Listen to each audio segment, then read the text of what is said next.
New York's classic rock, Q1043. Good morning. I want to introduce you to the director of Windfall, which is debuting on Netflix this coming Friday. And the director is Charlie. Well, no, I'm not going to tell you his last name. He is the son. Actually, yeah, I can tell you his last name.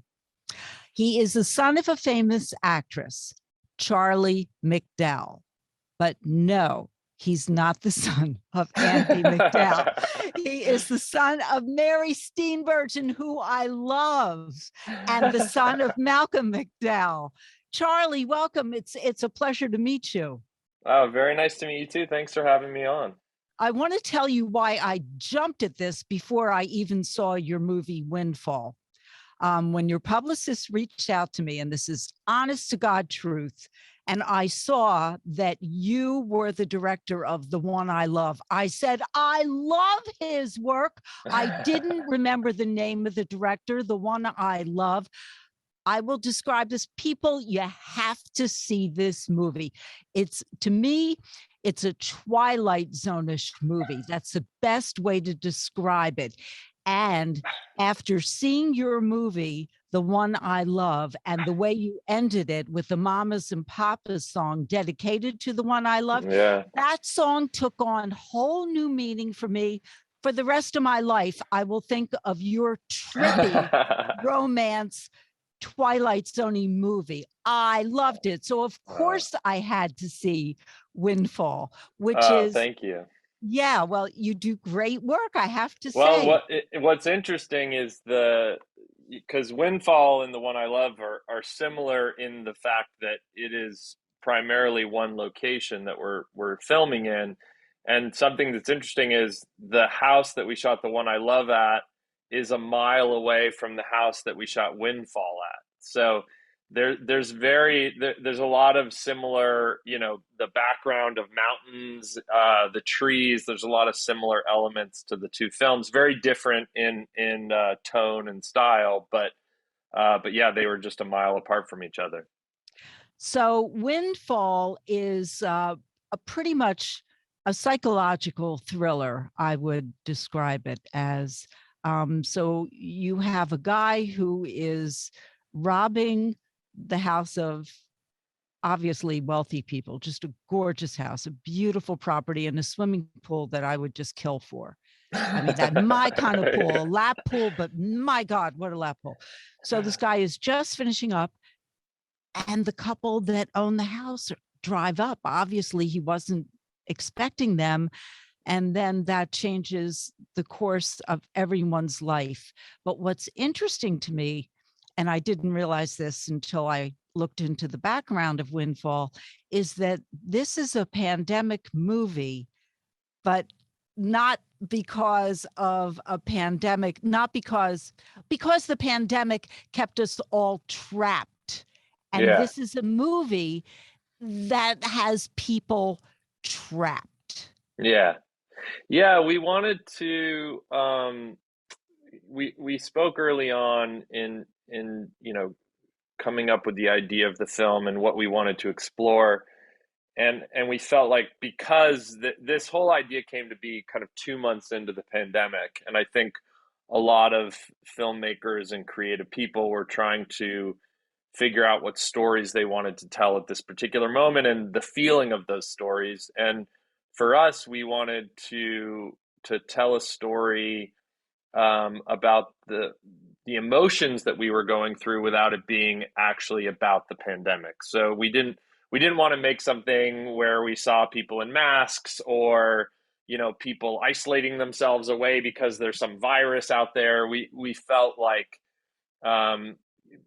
people were experiencing that. They didn't need to watch that. But in terms of the feeling of being imprisoned to your own space or feeling trapped in your own space, that was something that we were certainly feeling and felt like was an interesting thing to explore, even though this house is, incredibly stunning and it's this, sweeping properties. But I think this idea of, we view home as this sort of safe haven. And I think with the pandemic, you're going through every emotion possible within this space. So the highs and lows are so extreme within your own house. And so we really wanted to explore a film that kind of captured that feeling.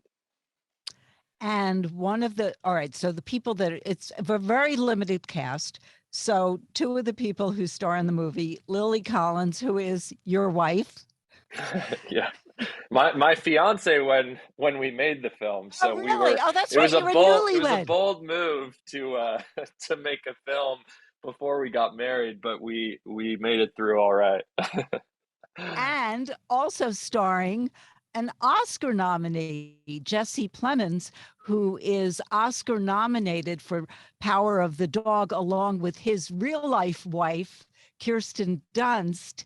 And I knew Jesse mostly from Breaking Bad. Yeah. And I mean, I loved everything about that series, everything about that series. Yeah. But he was just awesome in it, and he has just blown up ever since. But okay, first of all, Lily Collins, for the audience, we play Phil Collins all the time. That's her dad. Okay. And of course, he is an actor himself. How Yeah. did you meet her? Lily and I, well, we have very similar upbringings in that we both have well-known British fathers who are quite similar, and we had quite similar childhoods, and so we had always sort of known about each other and had friends in common and all of that, and yeah, we just ended up meeting one day through friends, and we got to chatting, and and the rest is history. But yeah, but it was really this film really was like getting a group of friends together to be creative and to make something, and I really, some of my favorite films and collaborations are Cassavetes and what he did with the sort of acting troupe, and so I think when the pandemic hit, me, Jason Segel, who's in the film and a writer on it as well, and Justin Later and Andrew Kevin Walker, the four of us are all really good friends, and we got on a Zoom and we were like, how do we stay creative at this time? What can we do to we have all this creative energy and everything's shut down. Where does it go? And so this whole story and idea came to be because of the pandemic and making something in one location with very few actors. You could get a really small crew, and we essentially all lived at this property and filmed a movie there. And so the idea of making something with friends and past collaborators, I had worked with Jesse and Jason before. I shot a series with Kirsten Dunst and spent 6 months with her in New Orleans, and so it was just as much of a pitch to Kirsten as it was to Jesse, because she was 8 months pregnant, and I had to call Kirsten and be like, okay, I'm going to get you a really nice rental house. You're going to be really comfortable, and that was the way that we made the film, and because of that, I think everyone really took ownership of what they were doing. There wasn't a million producers, or people in suits sitting at a monitor. It was just us making it together and kind of putting our heads together and figuring out the story that we wanted to tell and who these characters were. And Jesse is a really interesting actor to work with, because so much of his performance is embodying the character and figuring out who this guy is. And so he would call me, at 6 a.m, being like, I think this character wears Yeezy sneakers. And I'm like, okay, tell me more. Where's your head going with this? And he has a reason for his choices, and really trying to figure out who this guy is, and that was the temperament of the whole shoot. All of the actors, I mean, Jason is such an incredible writer as well, so he's bringing ideas to his character and to Lily's character and to Jesse's character. So they're not all just focusing on themselves. They're all really helping each other out and being like, okay, well, what if we explored this, or what if this happened? And so it was really a collaboration among friends, and there was a real kind of safety net feeling there. We never felt scared to try something, or that we would be judged by anyone. And so it really was a true collaboration with this. I'm speaking with Charlie McDowell, and his movie Windfall debuts on Netflix this coming Friday. I'm not going to do any spoilers here, but I have to tell you how appropriate it was that I watched your film on International Women's Day. I won't say any more, but there are some surprises in this movie when it comes to your wife, Lily Collins. Yeah. There are some surprises. I wanted to talk to you about something else, Charlie. And I've talked to so many other directors about this, and mostly argued with them because they seem to not have my view, my take. Okay, so one of the things that was totally upended during the pandemic was how we watch movies. And I don't think we can go back after what we have experienced. The way I see it is you're only going to want to, the typical moviegoer, unless you're a young person and you like, the Batman type of movies, the superhero movies. There are very few movies you have to see now in a theater. And now we can watch at home. And if the kid wakes up from a nap, you stop the movie, you go back when you can. I don't think we're going to be able to go back to where we were. What are your thoughts on this? Yeah, look, I mean, I've gone through many different feelings about this debate. There a few years ago, I only wanted to see my films on a big screen. That's what I cared about, and I don't care about that now. At least for the particular projects that I'm focusing on right now, and so Windfall is a perfect example of, we made a film that's about being imprisoned to your own space and the feeling of that.